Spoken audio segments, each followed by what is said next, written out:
I want everybody right now to picture this. I'm sitting in my room, I'm resting my back on my chair, and it's around 7 p.m.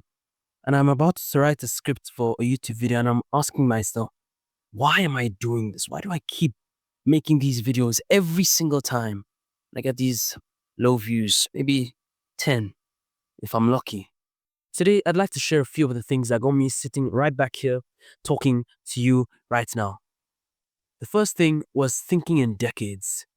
One of the main reasons why I was feeling discouraged or why I was even questioning my reasons for even starting this YouTube channel, because the result I was getting wasn't what I was expecting. It wasn't what I was hoping for.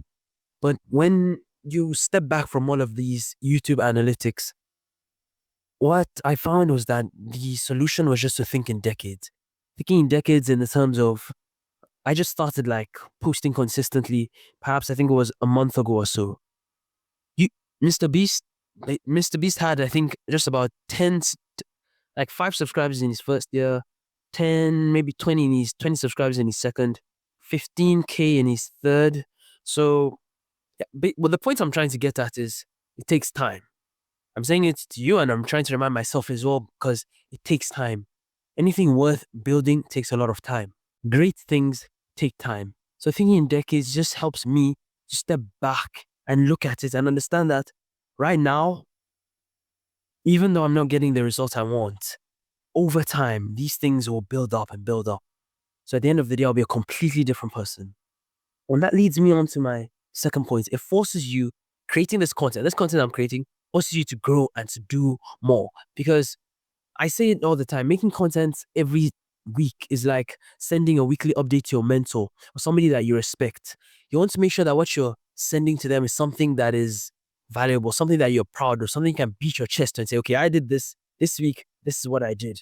So making content is similar. Although you don't know the person that's on the other side of the screen, you still have to work to creating, in order to create better content, you still have to do more things and do more interesting things. And so that's kind of it's like more motivation for you to grow and develop as a person. Making content, this is the most obvious factor. Making content improves communication. That is obvious. And I don't need to go deep into this, but aside from that, there's a saying by Vin Gang. He's like the best communicator that I know on YouTube. And what he says is that you don't have problems, you have communication problems. What he's basically trying to get at is that most of the problems we have are communication problems. Sometimes communicating with yourself, most times communicating with others. But a lot of the problems you have are communication problems. So by speaking continuously and learning to go outside of your comfort zone and speak about topics you may even find uncomfortable, you learn to grow as a person and as a communicator. The most important reason for me for creating content and developing a personal brand, quote unquote, is that it allows me to inspire others. Because when I create content, I know that maybe right now I'm getting an average of maybe 10, 15 views. Not many people are seeing it.